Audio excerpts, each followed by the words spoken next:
Baik, terima kasih Pak Aminuddin. Sama-sama Pak.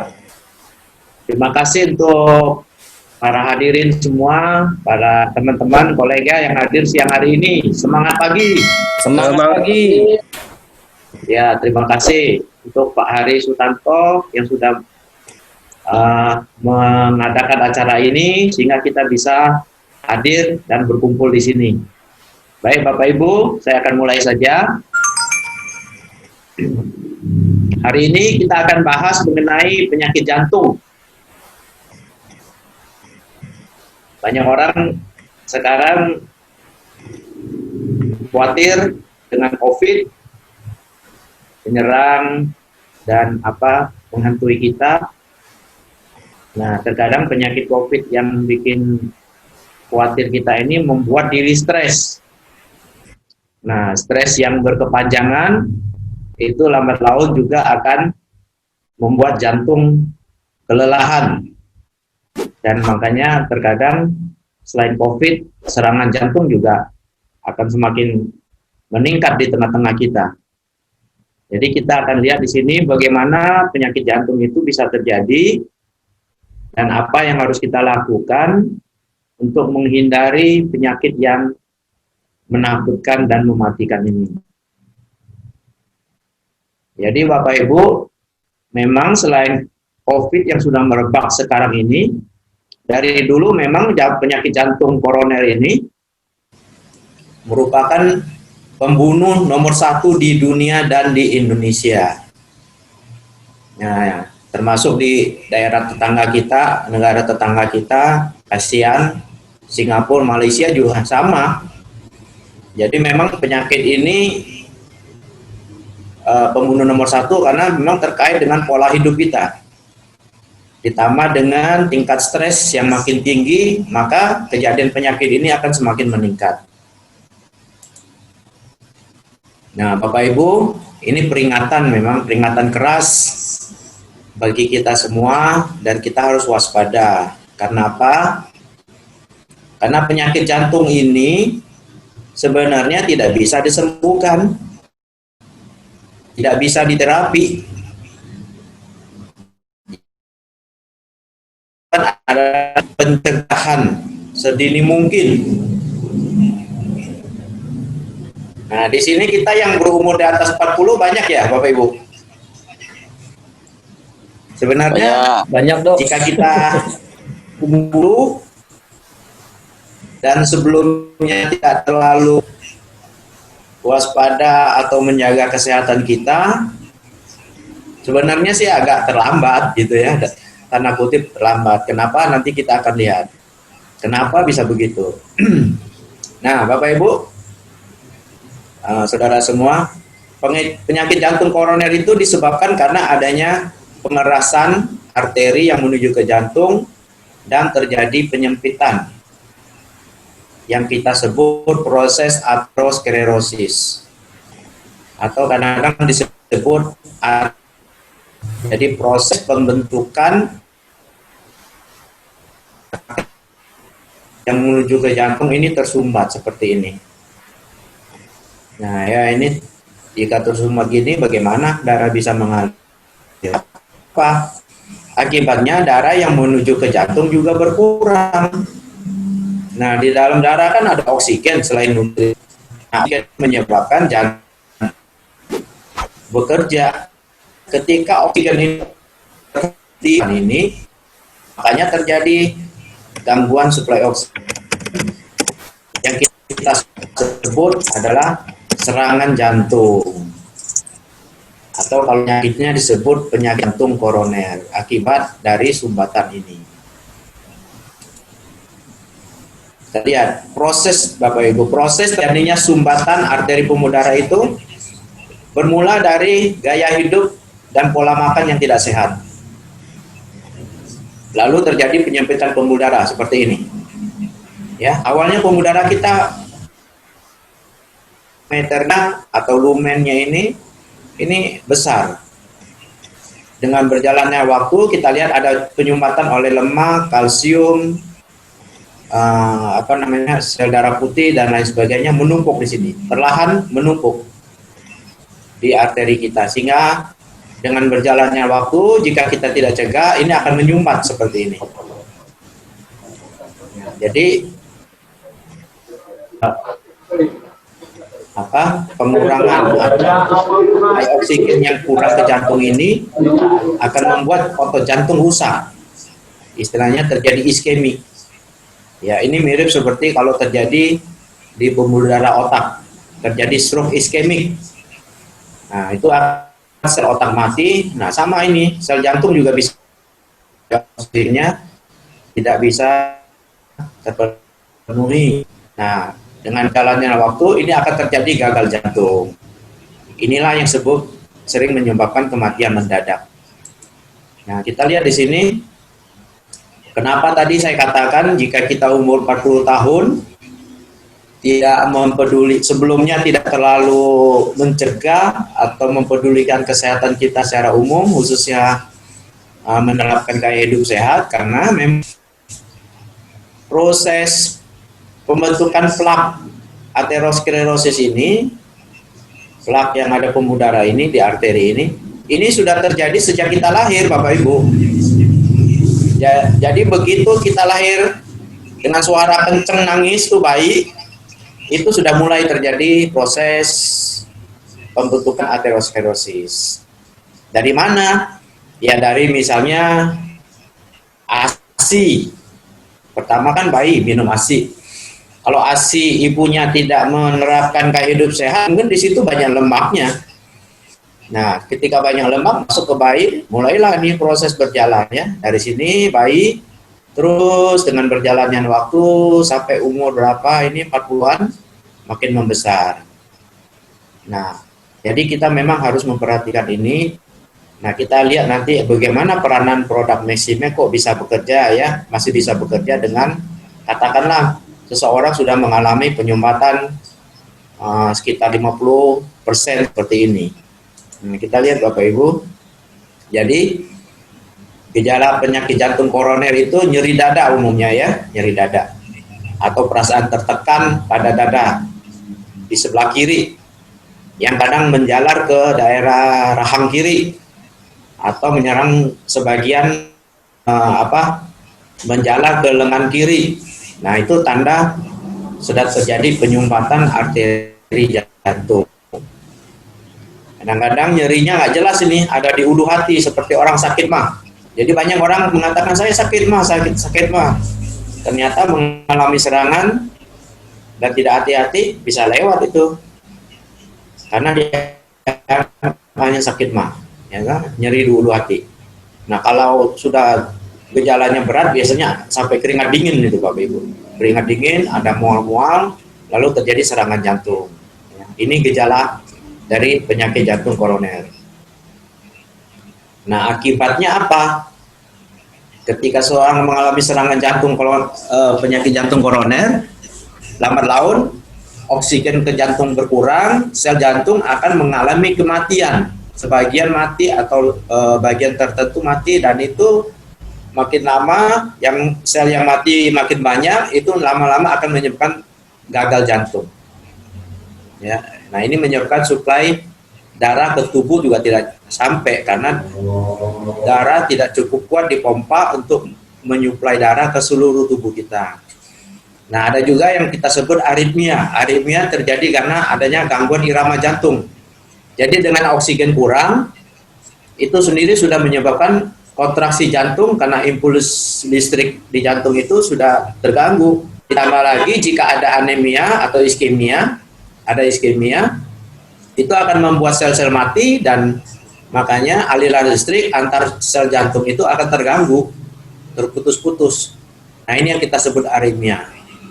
Aritmia inilah yang kadang-kadang sering mendadak timbul, di mana seseorang dikatakan masih sehat, dia lari pagi atau olahraga, tahu-tahu mengalami serangan. Nah, terkadang serangannya itu karena gangguan irama jantung, kita sebut aritmia. Aritmia ini aliran darahnya tidak teratur Bapak Ibu, jadi kadang ada, kadang enggak, dan lama-lama oksigennya stop, orangnya meninggal. Ini banyak kejadian.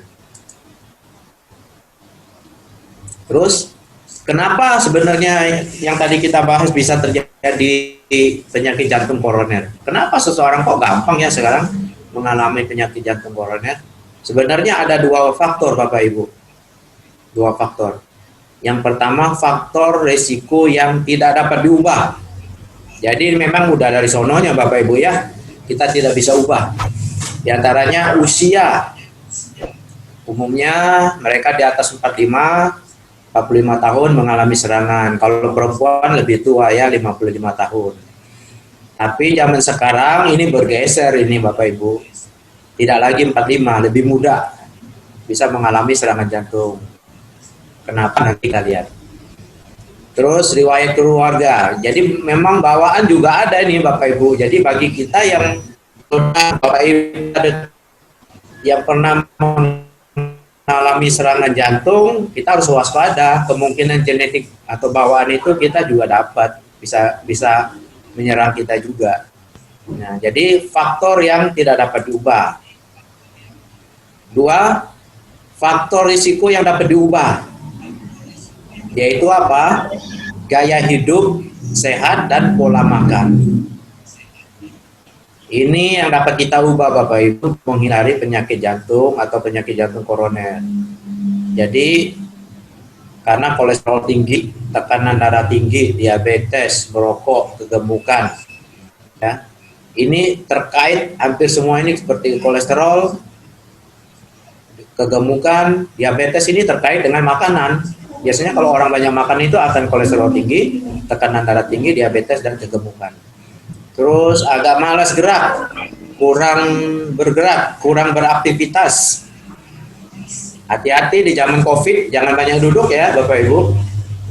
Jalan-jalan aja di sekitar rumah, di pekarangan rumah, di jalan depan rumah, yang kita bisa membuat tubuh kita bergerak. Jangan duduk terus, nonton TV, makan terus. Nah, itu bahaya. Nah, yang kecil bisa terjadi karena infeksi virus dan bakteri atau kekurangan vitamin B12 dan folat. Nah, ini faktor risiko yang bisa kita ubah.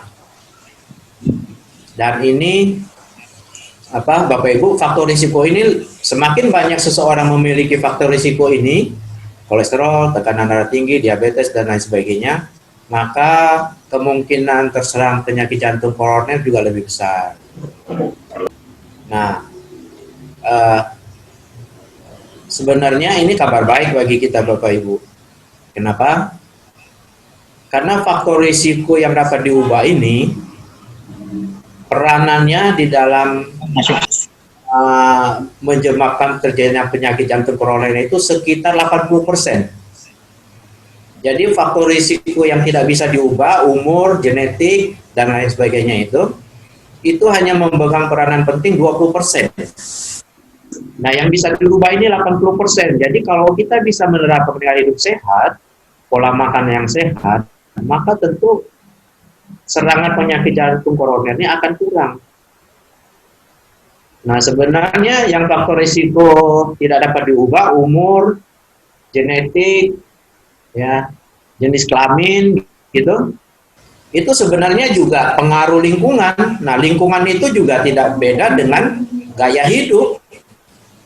Jadi sebenarnya kalau kita masuk ke satu lingkungan yang baik, termasuk seperti lingkungan keluarga, itu genetik itu kemungkinan ada hubungan antara genetik penyakit itu yang dikatakan genetik itu terkait dengan pola atau gaya hidup satu keluarga terhadap makanan dan pola makannya. Jadi kalau di suatu keluarga pola makannya baik, banyak sayur buah, makanan sehat, tentu faktor genetik itu akan berkurang. Nah, ini akan memperbesar kesempatan bagi kita untuk memiliki jantung sehat dengan cara menerapkan gaya hidup sehat.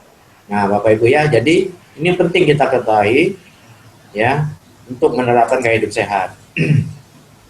Nah, yang paling dominan memegang peranan penting di dalam gaya hidup sehat dalam bidang ini adalah mengenai makanan dan minum, Bapak Ibu. Jadi kalau kita mau sehat, tubuh kita dan khususnya jantung kita supaya terhindar dari penyumbatan, maka hindarilah daging merah, daging sapi, daging kambing. Ya, kita yang berumur di atas 40, mungkin makan daging ini ya seminggu sekali atau 2 kali saja Bapak Ibu. Jangan terlalu sering. Boleh daging putih. Daging putih itu seperti unggas, ayam, apalagi bebek ya, burung, ikan. Nah, itu boleh kita konsumsi lebih banyak daging demikian. Kita sebut daging putih. Kalau ini daging merah, kolesterolnya tinggi. Hindari gorengan ya, kita sudah tahu Bapak Ibu, gorengan memang enak, tetapi merusak kesehatan. Sekarang kita harus perbanyak makan sayur dan buah, karena kekurangan sayur dan buah ini menyebabkan kita cepat mengalami sakit penyakit, khususnya penyakit jantung. Nah, terkait juga COVID, di dalam sayur dan buah ini kan banyak antioksidan, vitamin, mineral. Ini bisa membuat kita sehat, terhindar juga dari COVID. Nah, kenapa makan sayur buah ini sehat? Karena di buah umumnya banyak antioksidan, di sayur banyak serat. Itu akan membuat serat membuat usus kita sehat, penyerapan baik, penyerapan lemak berkurang. Nah, ini akan mengurangi penyumbatan arteri. Ya, makan secukupnya, jangan terlalu banyak Bapak Ibu. Terus minum secukupnya. Jadi ini yang perlu kita perhatikan dalam hidup sehari-hari. Jadi intinya Bapak Ibu, kalau soal makanan ini, makan secukupnya aja dah Bapak Ibu. Makan apapun boleh, tetapi secukupnya, jangan berlebihan. Ya, makan apapun boleh, secukupnya. Yang berbahaya dikurangi. Nah, ini kalau kita bertanya, apakah ada satu tes atau cara untuk mengetahui seseorang mengalami atau menderita penyakit jantung koroner sebelum serangan terjadi? Tidak ada sebenarnya Bapak Ibu. Tidak ada. Pemeriksaan laboratorium pun tidak akan menunjukkan adanya suatu potensi penyakit jantung koroner. Tidak ada, sulit. Kemudian ketika serangan telah terjadi, biasanya akan dilakukan pemeriksaan berikut ini oleh dokter ya. EKG, ekokardiogram ya, ini ronsen dada, ronsen jantung, melakukan tes fisik. Ini yang akan dilakukan, tetapi sekalipun ini semua dilakukan, terkadang tidak bisa mengetahui dengan pasti apakah seseorang itu mengalami atau berpotensi penyakit koroner. Ya, kecuali satu ini yang sekarang berkembang, kateterisasi jantung atau angiografi. Jadi masukkan selang di pembuluh darah, diterobos itu terus selangnya masuk ke dalam guna sampai ke arteri jantung untuk melihat apakah ada sumbatan. Nah, ini yang bisa melakukan tindakan pasti mengetahui apakah ada sumbatan atau tidak. Nah, yang lain-lain ini tidak bisa, sulit Bapak Ibu. Pemeriksaan laboratorium juga tidak bisa, hanya bisa mengetahui gula, lemak darah, dan lain sebagainya. Jadi secara prinsip untuk mengetahui penyakit jantung koroner ini sedikit sekali yang bisa dilakukan, hanya dengan kateterisasi jantung atau angiografi. Maka banyak orang tidak bisa mengetahui penyakitnya sehingga merasa sehat, tahu-tahu mengalami serangan. Kenapa merasa sehat? Karena gejala dari penyakit jantung ini, serangan jantung ini muncul ketika sumbatan itu sudah 80% Bapak Ibu. Jadi di bawah 80% dia belum ada gejala, masih seperti orang sehat. Walaupun suplai darah tinggal 20%, dia masih kelihatan sehat, hanya merasa sedikit capek, cepat lemes, tapi belum ada gejala pasti. Begitu lewat 80%, nah baru terjadi serangan jantung Bapak Ibu. Tapi masalahnya kan sudah berat, kadang-kadang tidak tertolong. Nah, ini jadi seseorang yang mengalami penyakit jantung, maka biasanya pengobatannya itu utama adalah perubahan gaya hidup. Kita menerapkan gaya hidup sehat, ini yang utama. Bisa kemudian dikombinasi obat. Biasanya obat yang kita beri, obat medis itu hanya mengatasi gejala dan keluhan saja. Jadi tidak memperbaiki kerusakan yang ada, pembuluh darah yang tersumbat. Ya, ini hanya gejala. Maka perlu tambahan yang lain Bapak Ibu ya, suplemen itu penting bagi kita. Nah, penggunaan obat itu biasanya yang diberikan ya seperti penyebabnya ya tadi. Obat untuk menurunkan kolesterol, diberikan aspirin untuk mengencerkan darah, ya, dengan harapan darahnya encer, walaupun ada sumbatan masih bisa nerobos masuk darah. Kalau ada hipertensi diberi obat anti hipertensi, ya di sini, dan trombolitik penghancur sumbatan kadang diberikan ya, walaupun efeknya kecil tetap diberikan untuk membuat sumbatan itu berkurang. Nah, jadi ini tindakan-tindakan medis yang biasanya dilakukan. Nah, maka kita lihat tindakan lain. Ya. Kalau tahapnya sudah yang serangan jantung lumayan ringan, kita bisa lakukan angioplasti. Artinya pembuluh darah jantung, arteri jantung itu kita pasang cincin yang kita sebut stent. Atau yang berat, bypass operasi, jalur yang tersumbat itu, arteri yang tersumbat dipotong, kemudian arterinya nyambung gitu. Nah, tapi kedua tindakan ini bahaya, biaya mahal. Cincin. Kalau cincinnya cincin yang biasa, yang tidak dilengkapi dengan pengencer darah atau penghambat jadinya aterosklerosis atau plak pembuluh darah, maka stent ini sendiri kan benda asing di tubuh kita. Ini akan diserang oleh sel-sel tubuh seperti leukosit, sel-sel darah putih itu akan menyerang ini. Lama-lama berkumpul, termasuk makanan, semua kumpul di sini, akhirnya akan tersumbat lagi ini stent. Jadi cincinnya akan tersumbat lagi Bapak Ibu. 2-3 tahun tersumbat lagi, operasi lagi ini. Uang lagi ya kan. Nah, biaya lebih tinggi dan kemungkinan untuk bertahan lebih kecil. Nah, jadi Bapak Ibu memang untuk penyakit jantung tidak ada kata lain jika kita mau sehat, ya terapkan gaya hidup sehat dan cegah penyumbatannya supaya tidak terjadi lebih parah. Nah, kalau obat-obat medis kita sudah tahu hanya gejala medis, gejala klinis yang diatasi utamanya, sedikit yang menyentuh ke masalah sumber penyakitnya. Nah, kita perlu Bapak Ibu sumber lain yang lebih aman kita perlu untuk mencegah penyumbatan lebih jauh, ya. Maka tidak ada yang kita bisa lakukan kecuali kita memenuhi tubuh kita dengan antioksidan, vitamin mineral, serat yang alami.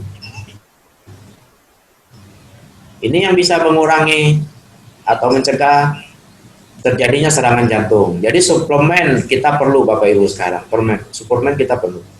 Tapi yang perlu kita pastikan suplemennya harus berkualitas Bapak Ibu ya, suplemen atau herbal yang berkualitas. Sehingga ketika kita konsumsi memang ini bermanfaat bagi peningkatan kesehatan kita. Nah, kita lihat untuk produk Maximax ini mana saja yang bisa kita gunakan untuk penyakit jantung atau sumbatan pembuluh darah. Ketiga produk ini bisa kita pakai. Nah, dasar kerja dari produk Maximax bisa untuk mengurangi risiko penyakit jantung koroner atau menghambat penyumbatan plak adalah ini, seperti Maxibus. Maxibus di sini fungsi utamanya adalah selain memberi stamina yang kuat, bisa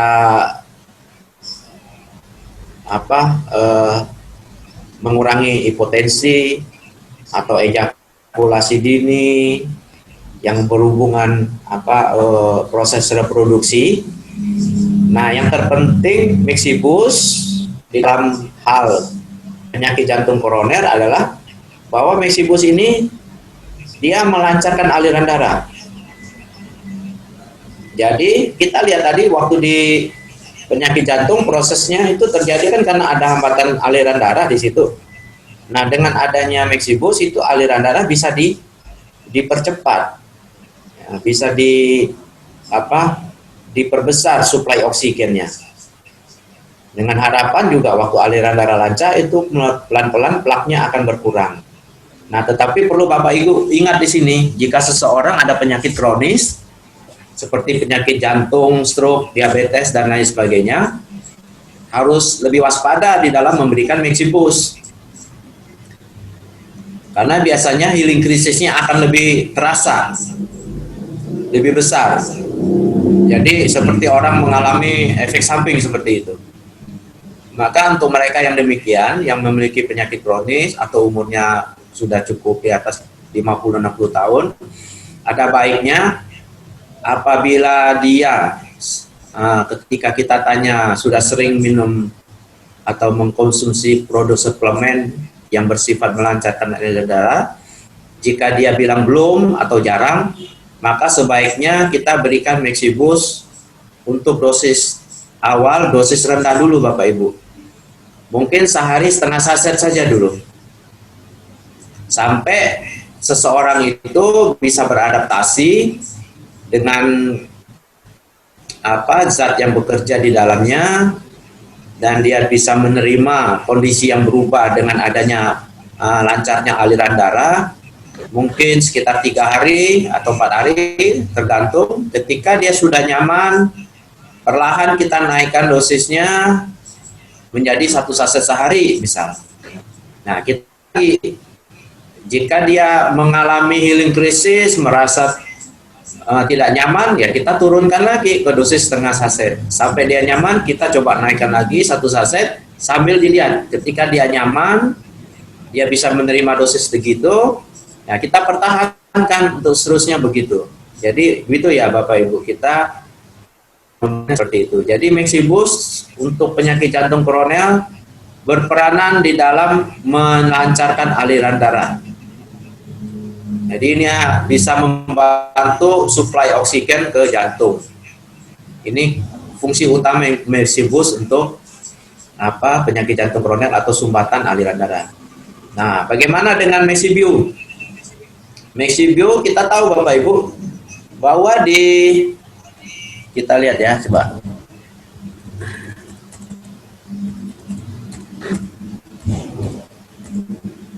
Nah, seperti di sini ya, Bapak Ibu, kita lihat proses terjadinya aterosklerosis atau plak ini biasanya ada unsur atau disertai dengan proses radang di sini, Bapak Ibu. Di sini. Nah, radang inilah yang memicu sel-sel darah seperti leukosit itu lebih banyak mengalir ke sini dan akhirnya ikut memperparah sumbatan ini, sehingga menempellah banyak zat di sini, terutama kolesterol, lemak di sini. Dengan adanya leukosit, sel darah putih, kenapa dia ada di sini? Karena di sini biasanya ada proses radang. Nah, makanya Maxibus itu kan banyak antioksidan di situ, Bapak Ibu. Itu sangat membantu untuk mengurangi proses radang di sini. Dan di Maxibus juga banyak zat yang bersifat antiinflamasi. Ya, Maxibus juga ada zat yang bersifat antiinflamasi, anti radang. Jadi ini bisa membantu mengurangi atau memperparah proses pembentukan plak ini. Nah, ini bisa membantu di sini. Kemudian di dalam Maxibus dan di dalam Maxibus itu ada antioksidan ya Bapak Ibu ya, banyak antioksidan di dalam zat itu. Nah, antioksidan kita perlukan untuk menetralisir oksidan atau radikal bebas. Kenapa?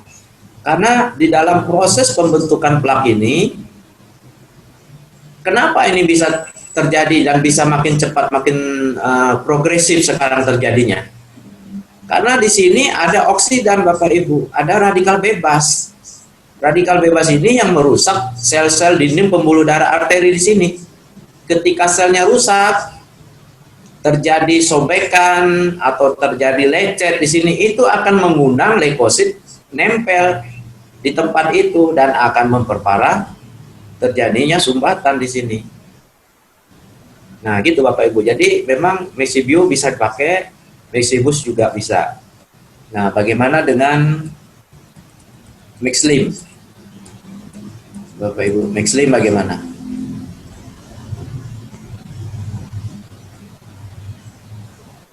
Maxlim. Mixlim juga bisa Bapak Ibu. Kita tahu tadi waktu proses terjadinya plak, itu yang faktor utama materi yang ada di dalam plak yang menyebabkan penyumbatan pembuluh darah itu adalah lemak. Nah, kita tahu lemak itu dari mana Bapak Ibu? Ya dari makanan kita. Maka tentu lemak yang masuk itu harus dikurangi. Nah, disitulah peranan Mexlim. Jadi Mexlim bisa mengurangi lemak yang masuk ke tubuh dengan cara menghambat nafsu makan atau menekan nafsu makan. Nah, di situ otomatis salah satunya lemak akan berkurang. Kemudian kalau kita sudah terlanjur gemuk pun, Mexlim ada Garcinia cambodia yang bisa meningkatkan metabolisme lemak. Jadi lemak yang sudah ada di dalam tubuh kita bisa diproses, dipecah sehingga tidak menumpuk di dalam tubuh, termasuk lemak yang akan menuju ke arteri, itu akan berkurang. Nah, kemudian lagi Mexlim bekerja di saluran usus, khususnya usus besar. Di situ dia bekerja untuk membuang kotoran kita. Nah, ketika Mexlim di situ ada psyllium, ada inulin, ada zat-zat lain yang membantu peningkatan massa kotoran di usus besar kita, itu biasanya akan diikat kolesterol di situ. Jadi kolesterol tidak sempat masuk ke dalam pembuluh darah karena diikat di usus besar, kemudian dibuang bersama kotoran kita. Nah, jadi Bapak Ibu, ketiga produk ini bisa dipakai untuk masalah jantung dan pembuluh darah, termasuk stroke. Ya, stroke juga sama prosesnya. Jadi dengan ketiga produk ini, kita bisa membuat seseorang pembuluh darahnya sehat, jantungnya sehat, otaknya juga sehat, dan tubuh secara keseluruhan juga sehat. Jadi jangan ragu-ragu Bapak Ibu, kesemua produk ini bisa kita pakai untuk membuat seseorang jantungnya sehat, pembuluh darahnya sehat. Ya, tinggal kita atur bagaimana dosis yang kita inginkan. Yang menjadi perhatian adalah Mexibus. Ini harus diperhatikan untuk amannya, kasih dosis rendah saja dulu. Kalau yang lain-lain boleh, silakan sesuai anjuran. Tidak ada masalah. Bahkan untuk Mexibus ini mungkin bisa sehari 2 kali tidak masalah, tidak mempengaruhi healing krisis. Kalau Mexlim ya mungkin buang air besar, lebih sering akan mengganggu. Jadi berikan sesuai anjuran. Ya, tapi semua bisa bekerja. Demikian dari saya Bapak Ibu. Terima kasih atas perhatiannya. Semoga bermanfaat. Semangat pagi semuanya. Semangat pagi. Semangat pagi Pak Dokter. Pak Dokter Sidar. Aplaus untuk Pak Dokter Junaidi. Informasinya. Iya, luar biasa.